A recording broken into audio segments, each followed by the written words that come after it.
Dahil nga the election season is so near, yet still very far, nagsimula na kasi ang mga pagpa-file ng mga Yes. Certificate of Candidacies. Kaya dahil dyan, ito po si Alwin Ignacio na Divinachulab, kasama ko ang aking kaibigang bonggang-bongga, Lindsay Bongga. Glenn. Ang tanong ng bayan, magkasira nga ba ang relasyon ni na Ayon Perez at ni Vice Ganda? Dahil nga itong si Ayon, tatakbo na sa politika. Ano nga ba tatakbuhan ni Glenn, kaibigan? Kasi si Ayon nanumpa siya sa Nationalist People Coalition, 'di ba? So, ang sabi tatakbo siya as councilor sa Concepcion, Tarlac. Yes, o dahil dyan. Kung sakasakaling mananalo si Ayon Perez, syempre mahahati ang kanyang mundo. So, kaya ba talaga ni Vice Ganda na maging political wife? Oo naman. Talaga? Oo. Marami namang successful naman yung tawag yung relationship kahit na busy yung dalawa. Kahit na Mm, nasa politika yung isa at yung isa, 'di ba? Siyempre andiyan si Senator Cheese at saka si Hart ng Evangelista, mga 'di ba? pakatoo. Oo, marami pa iba, si Alex Castro, si Yes. Vice Governor, 'di ba? Ng Mm-mm. Bulacan with Sunshine, 'di ba? Yes. So, walang Hindi issue ang walang politika. walang Hindi problema. nakakasira ng relasyon ang politika. Oo. Ah, Nasa pagdadala nila yun. Naniniwala ako na caring-caring ni Meme Vice na suportahan at tulungan si Ayon sa kanyang pangarap sa politika. Kasi siyempre gusto rin naman ni Ayon na on his way makatulong din sa mga kababayan niya doon. I am not trying to be offensive. I'm just Mm. asking this curious question. Ano ba ang natapos ni Ayon? Ay hindi. At gusto niya tumakbo sa pagka-counselor. Kasi di ba ang mga counselor gumagawa ng ordinansa Yes, para oo. lalong makabuti para sa kanilang community. Mm. So, sa tingin mo ba sapat ang kanyang educational background to run for politics? Huwag nga natin tanungin sa Alice Guo. Ay! Kung sa bagay, ayoko na question ang ang educational background ni Ayon Perez. Importante, Pilipino siya. At saka tawag doon. Importante, Pilipino siya. Tumahimik na ang iba. Kasi baka mamaya ibaba siya, di ba? Tiyak ibaba siya. Hindi nakatapos ng pag-aaral, Oo. may karelasyon na bading, at kung ano pa. Ayan na. Uminit ang ulo ko. Bigla akong naalala yun. Di ba? So sa amin, sino pa ba ang mga bagong artista na susubok sa politika? Ayan andiyan sila do'n sa mga nakita ko na, sila Enzo Pineda, Yes, oo, Enzo for Quezon City. councilor ng Quezon City. Tapos andiyan Marco, si Marco tama. Gumabaw. Sabi Governor. sabi congressman Congressman na? sa Camarines Talaga Sur. lang, Marco? Taga Camarines Sur po ba kayo? Si Rosmar. Si Rosmar Tan, Oo. councilor sa Manila. Rosmar, iba rin Talaga.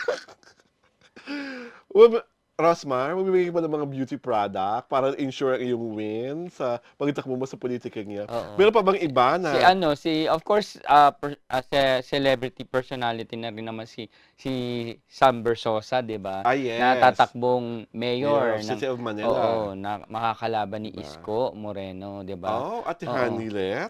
ni Hani Lacuna. Ay, ang Oo. taray. Three-way fight pa sa City of Manila. Mm. Diba? So sa amin, sa mga artistang gustong tumakbo sa darating na eleksyon, ang dasalan po namin, ni kaibigan Glenn, ay una, mahal niyo talaga ang Diyos. At dahil mahal niyo ang Diyos, hindi kayo gagawa ng kahit anong paraan para sirain ang tiwala sa inyo ng Diyos at talentong ibinigay niya sa inyo. Pangalawa, at sana, mahal niyo talaga ang taong bayan para serbisyong totoo kayo. Diba? Talagang wala kayong kinikilingan, wala kayong protektahan, serbisyong totoo labang para sa inyong mga constituents. Kasi kailangan talaga ng mas maraming makitunong politiko sa kasulukuyang panahon. At hindi na mo natin kailangan isa-isahin kung ano ang kondisyon natin, especially in our political climate. Mm. Diba? So sa mga artistang tatakbo, good! Sige. So supportahan kayo ng The City Show at sana talagang totoo kayo sa inyong mga ipapangako sa inyong mga Mm. kababayan. 'Di ba? Sa tingin mo kasama si Meme Vice kay Ayon sa pagkampanya? Oo naman. Super support ang Alam al jowa. Alam ko naman susuportahan ni Meme Vice 'yan 'no. Siyempre naman kumbaga, anything na gagawin ni Ayon, sinusuportahan naman ni Meme Vice lagi. Diba? Ang bongga. Ang starlet of the highest order na si Michelle Vito. Sa tingin mo, suporta ng kandidatura ni Enzo Pineda? Bakit oo naman. Kala ko Grabe sabi naman mo, sa grabe naman sa pagka-starter. kala ko sabi mo sa akin, hindi ko kilala si Michelle. Oy, kilala ko naman si Michelle. Mabait yan sa akin. Kilala mo naman Fairness. siya.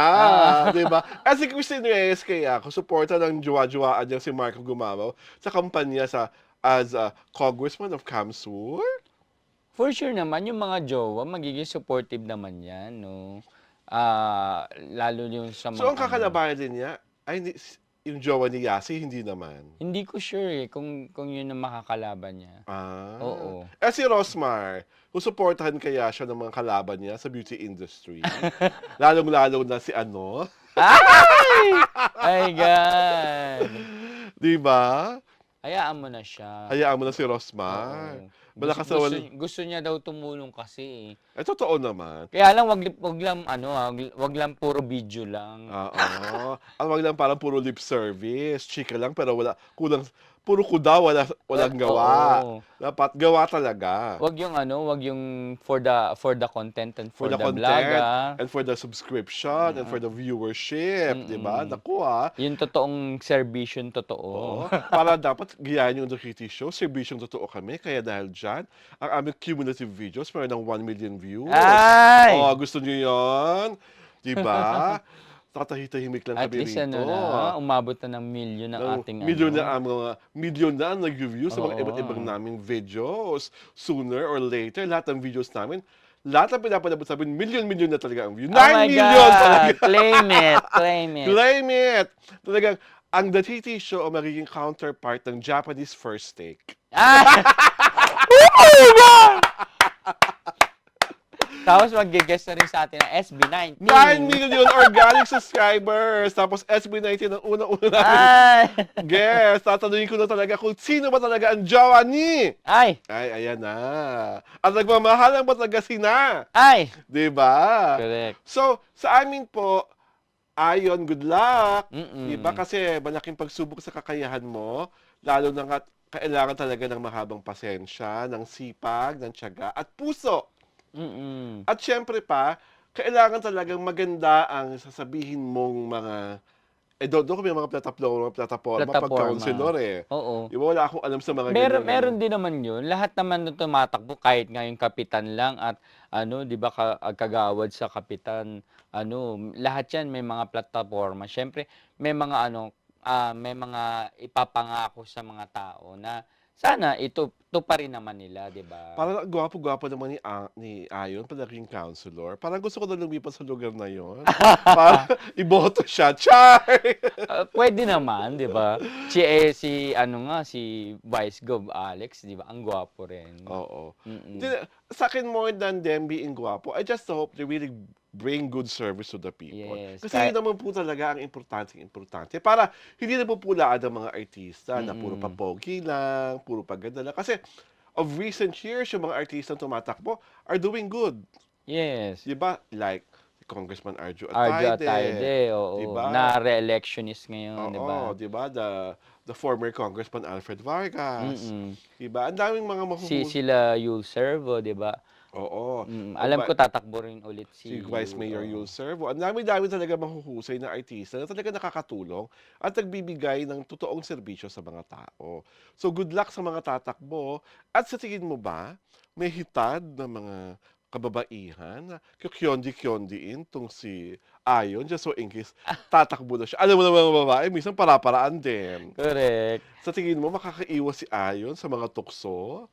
Kasi may nabasa akong isang kahindik-hindik na chika na muntik na daw maghiwalay si Ayon at si Vice dahil nakabuntis di umano si Ayon. Oh, hindi naman naghiwalay, kaya Diba? hiyaan na sila. Diba? So, ibig sabihin, hindi na totoo ang chika. Mm-mm. Dahil, alam mo naman kung saan galing yung mga chika noon. Diba? Sa mga entertainment portal na ang galing-galing mag-imbento at humbabi ng mga kwento. Dito po sa TT Show, hindi kami humahabi at nag-iimbento ng kwento. Kaya dahil dyan, Inibitahan po namin kayo na mag-subscribe sa aming YouTube channel, sa Diaryo Tirada. At syempre pa, sundan kami sa Facebook pahina namin. Pinapalabas po ang The Kitty Show tuwing Sabado at Linggo, alas 4 ng hapon. Ito po si Alwin Ignacio, The Live That You Love. Kasama ko ang aking kaibigang bonggang-bongga. Glency Bongga. Ito po ang The Kitty Show, ang Tarya na Talakin Showbiz Edition. Maraming salamat po sa aming 1 million views. Maraming salamat sa inyong lahat at happy Sabado! Yes, happy Saturday. Thank you po sa panonood. We love you. Love you guys!